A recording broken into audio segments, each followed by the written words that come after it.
just want you to throw things around.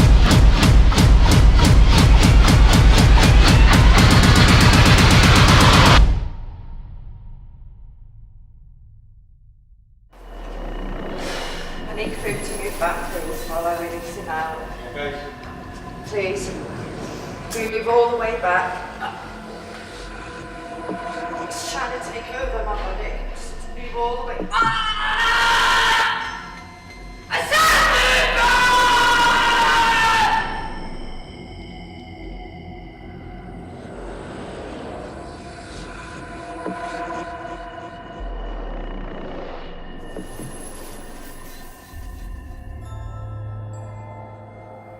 The following program has been filmed for your entertainment.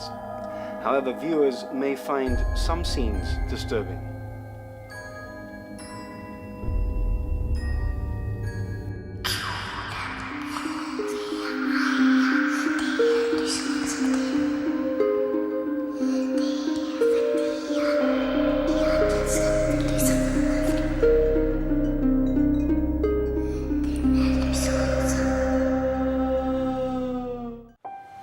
Casemates Square. It was refurbished a few years ago and it's become a place of great celebration. Thousands gather here every year. But Casemates Square also has a gruesome past. This week on the Ghost Trail, Casemates Square.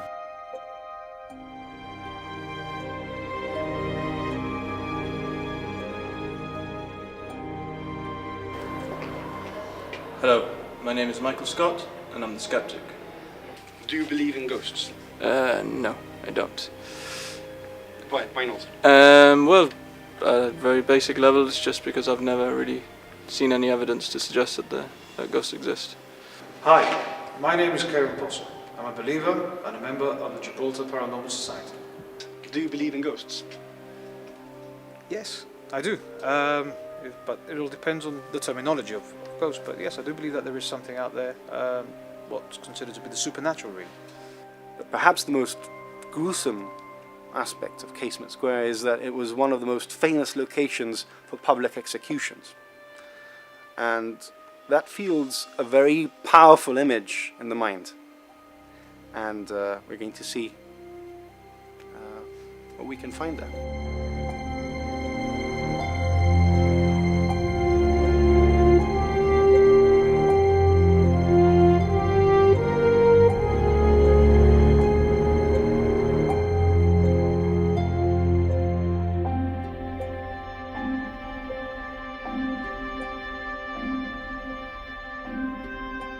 The last public ones, certainly on Casemates, would have been in the 19th century. But Casemates is very interesting because we excavated the site when the pedestrianisation area, and we were very interested in excavating the site. And we got a lot of information out of it because originally it seems to have been a beach. Before the wall, where the Watergate was, what we found was evidence of the water, the tide would have come right halfway into Casemates. And in fact, when we used to excavate the site at about 1.5 meters down, every day the tide still comes in. People don't know this, but the water, salt water, seeps in every day and out from wherever the coastline is now. So by the time you find the levels related to the 16th century, Gibraltar would have been Spanish then, what you find is that there's no water, no beach there. The galley house is used for other purposes, obviously accompanying the boats, and there's lots of houses, lots of residences around there, little houses built by the Spanish. And there we found lots of things, but among them we found lots of human remains. Well, not lots, but quite a few human remains of people. You find that in Gibraltar in many parts. I mean, I remember in the cathedral, I'm digressing a little bit, but there was a well there, and you found a human jaw in a well, and so you wonder what's going on in those times. But certainly there were human remains found scattered among the houses of the 16th century, what was then Spanish. The British then take over Casemates, or Gibraltar, and they use the galley house, which is one, again, shortage of space. It's a large building, strong walls, and you see some of the early maps showing it as a shot house, so they were keeping ammunition in there.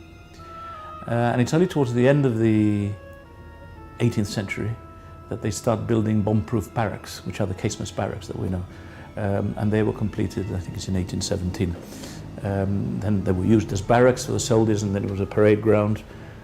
So the beach became a parade ground in many ways through time. Eventually became a car park in more recent times. And it's in the more recent history that during the crisis with Spain and the frontier was closed, that it was used, I think a lot of us remember, as a hostel for Moroccan workers. So the site of Casemates has had many uses over the years, but the interesting aspect has been, I think, the finding that there was a time when people were living there, and why people's remains were left scattered around is something that is beyond me. Halt! Been a lot of little things that have happened to me. Something like you feel like somebody's touching your hair. You have that feeling that someone's at the end there, and that uncomfortable, heavy feeling you're being watched. That's happened a lot. On one occasion, I remember I was locking the back door, and we tend to stay two members of staff in the restaurant. You never stay on your own. But this member of staff was waiting for me to lock up. They were sat right at the front by the front door. I was right down the end, locking up. And I heard someone speak to me very clearly as I was locking up. And I thought it was the person at the front. So I turned around and I checked with him and I said, yeah, I'm coming now. He said, but I didn't say anything. I said, but did you hear that? He says, actually I did. What was it? I thought it was you speaking to me. I said, I wasn't speaking to you. I thought you were speaking to me. And it was that clear. That was one little story. I mean, other stories from members of staff have been things like, whoever it is, and we've had someone check it out, tends to like the women. And they've often gone into the toilets late at night to get changed, and they've heard their name being called, or the light has gone off and on. People that are working in the kitchen, often just doing their own thing, and then suddenly something will drop from one of the shelves when everything is quite sturdy there for obvious reasons, because you've got your health and safety going on. So lots of little things going on all the time like that, and he kept coming back, my own plus others in the area. And shortly after the British captured Gibraltar, there was a plot. Gibraltar was not as glamorous as it is today. I mean, people used to die of the plagues. There was yellow fever, dysentery, cholera, all these things, and people used to die like flies. The military that was stationed here didn't like the place either. It was very hot and not very comfortable. And there was a plot by a regiment to kill the governor, get the money, and run off to Spain. You know, a mutiny. And it was found out, and a couple of the ringleaders were executed. They were flayed, that means they were skinned, and their skins were nailed to the two doors at Lamport, there, for everybody to see. Because remember, it was the only entrance to Gibraltar, so if you were coming into Gibraltar, look what's going to happen to you if you don't behave. Samantha Donbavand says she can speak to those who have left our mortal realm. However, she has never been to Gibraltar before, she doesn't know where we're taking her, and she hasn't done any prior research. It was a challenge. I wanted to, for me, show people that there's more than we are aware and more that we see. Also to lift the energy vibration in Gibraltar and take some of these souls that are stuck and earthbound up to the light. And I'm just overwhelmed and very lucky and humbled to have been given the opportunity to work in this manner. Everything you see in this part of the program actually happened.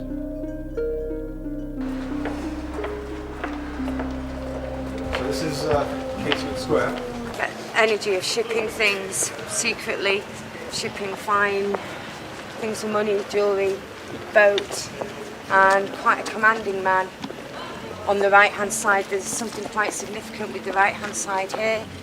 The ships, the boats coming across, and this place here on the left, as I'm working on the left hand side here, the castle, right as well. So there's a link with that and this area on the right hand side with the boats and things coming in and out. But whatever area we're going to be going to on the left, there's something in the walls.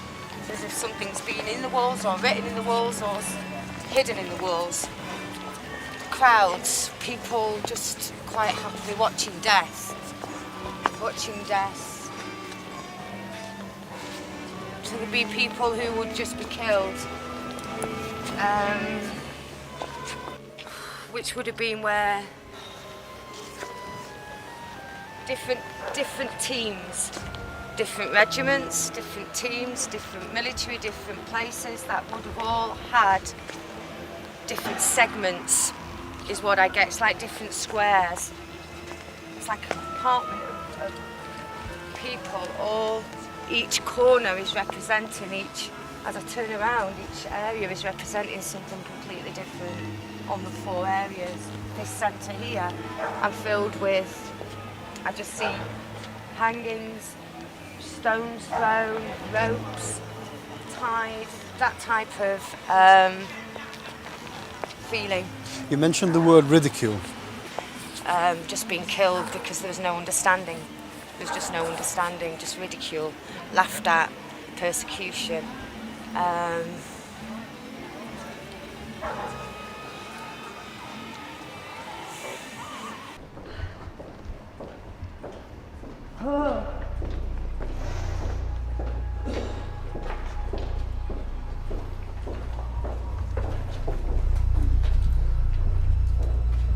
War, dimes.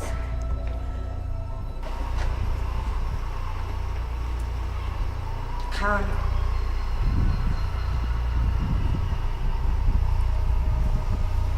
Soul of what?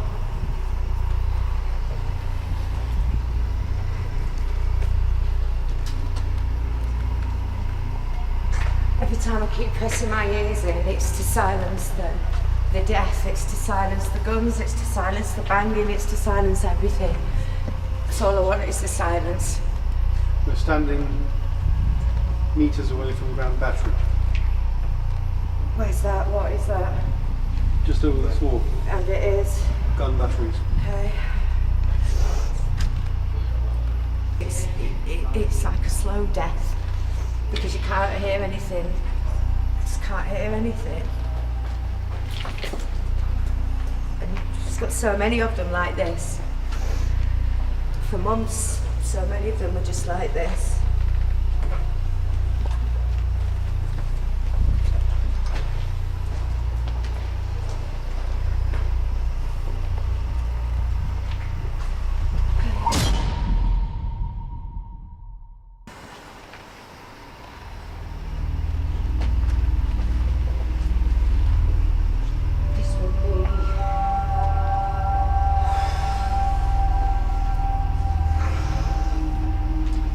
Shut, warning, and everyone would kind of run. That's what I'm getting in this area here, me and Matt's.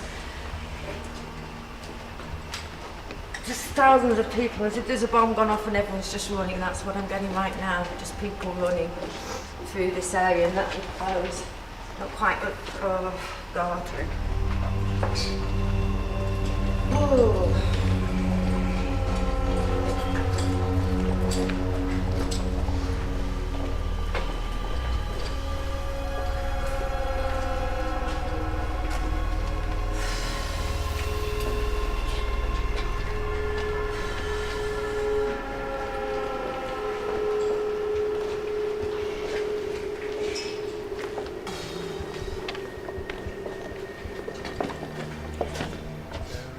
I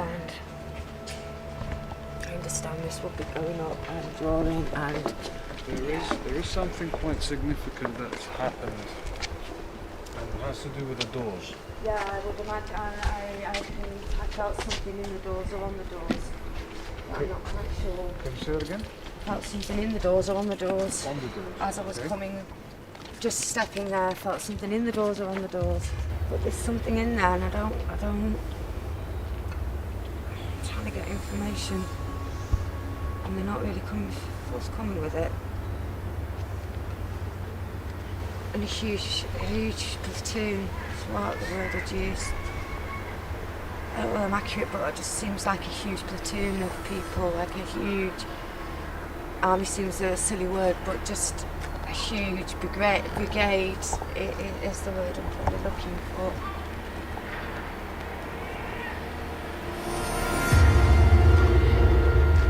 There's something in the walls. I'm still getting that there's something etched in the walls.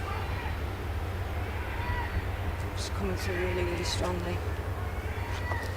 I'm not sure what the significance is with the doors, but obviously they'd go up and there'd be protection, there'd be people specifically who were protected along that area. That's all I'm getting at this moment in time. It was specialist, it was privileged people who were in that area is what I feel.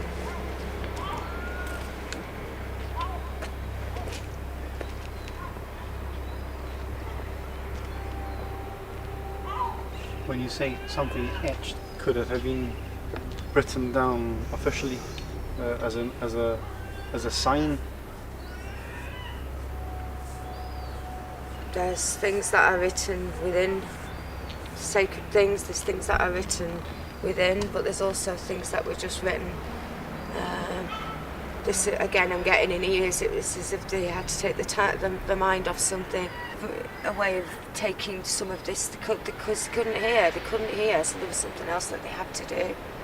But there's something in their etchings that a little bit. What I get is a little bit like Morse code, where there's a code in there that we may not be aware of from a conscious level, but they are. So there's something about just what's been etched and written in the area that I'm being shown that was really, really significant and really, really important in the strategics and in everything that went on at that time. I've not got this in any of the areas that we've channeled, but if people were killed as an area, I think it's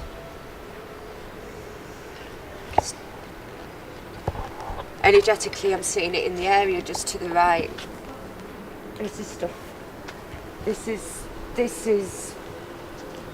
is them using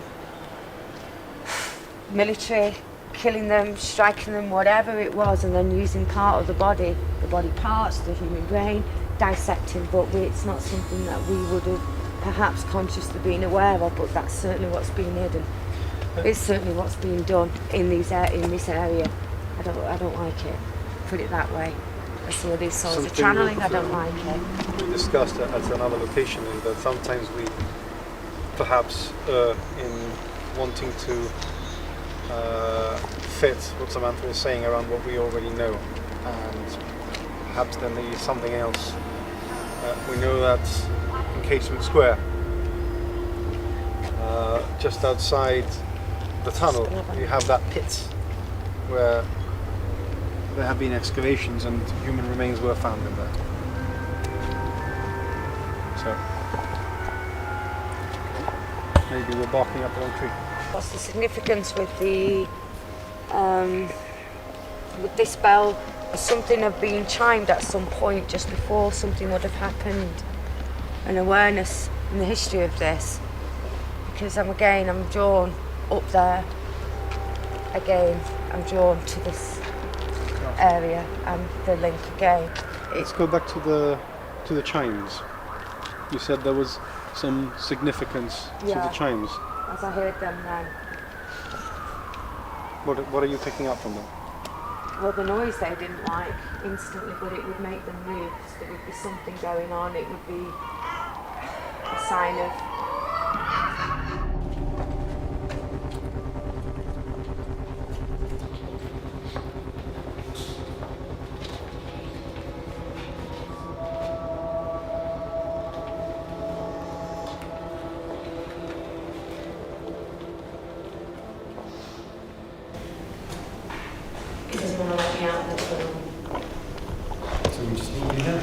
so I'm going to release him and come out about how to do it in a way.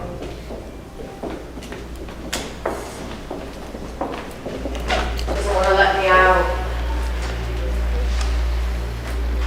Something about my age that he wants to stay. And I'm not about to become possessed.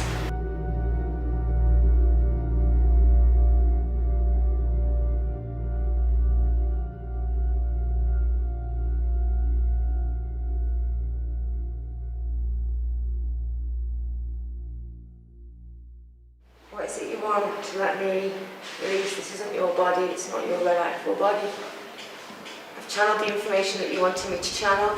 I'm aware that you want the truth out, but you can't keep me here and use my body, it's not your body. I need to go. I said you need to go. Once wants truth. Who wants the truth? I want the truth. All I want is truth.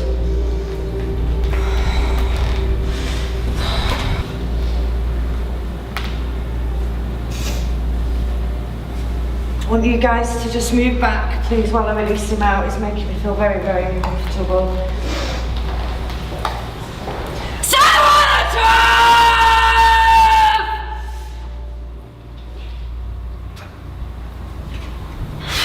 I need crew to move back, please, while I release him out. Please.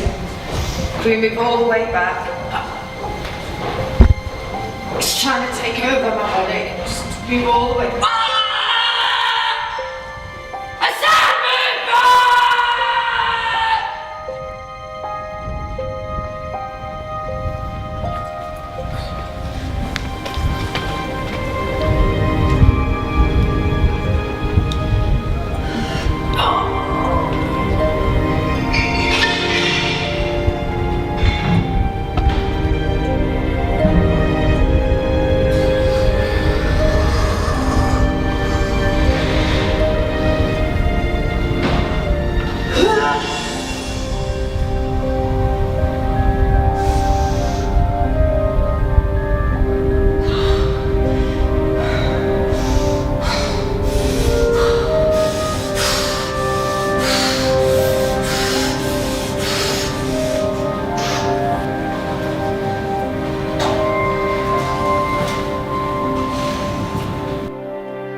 Spot on. Casemates Okay. was a place of execution, public execution, and I'm sure that ridicule and everything happened there. He was arrested for treason, skinned, and his skin was actually placed on the doors as a warning. Okay. So you were Yeah, I couldn't about understand. warning, It wasn't. talking about. It wasn't a body, but it was just something. It wasn't a body. No, but it was It just was his something. skin. It was his skin that was actually placed there. It's one of the more gruesome tales. Oh, yeah. Michael, it's been a long journey. Now, when we started this project a few months ago, you had a certain way of thinking, you had a certain method of analyzing the universe. Can you tell us whether anything has changed in you in the last few weeks? To be completely honest, in the sense of the way I analyze and try to determine truth, no. Like, I still come about trying to answer the questions about reality in the same way. And with respect to the claim about ghosts, I pretty much stand exactly where I was before, in the sense that I don't really have enough information to be able to make a decision. Like, she does seem to be getting specific information in all the locations that we've visited. That at least has aroused your interest. Yeah, absolutely. Like, I mean, it's not one of those things where there are some other things that she has come up with that have been a bit more ambiguous. But there have been some specific things that require an explanation of some sort. I don't necessarily make the leap from that to it has to be ghost or it has to be some sort of psychic phenomenon. Okay. But yes, it does require some sort of explanation, which I don't currently have enough information to. Have there been moments during the filming in all the locations that we've been in that you felt scared, fear? To be honest, no. I felt excited at times, like particularly in the World War II tunnels. I really enjoyed that, and in the hospital, I thought the atmosphere was good. Scared, not so much. I've sort of been. I felt like taken aback by how intense Samantha has been, but I wouldn't describe any. I wouldn't say that I'd been scared at any point. No. Thank you for watching the last 6 episodes. We're currently in production for a 2nd season, and we'd like you to get involved. So if you have any ghost stories to tell us, you can log on to facebook.com/GBC Ghost Trail and leave us a message there. You may find the answers you were looking for. You've been watching The Ghost Trail.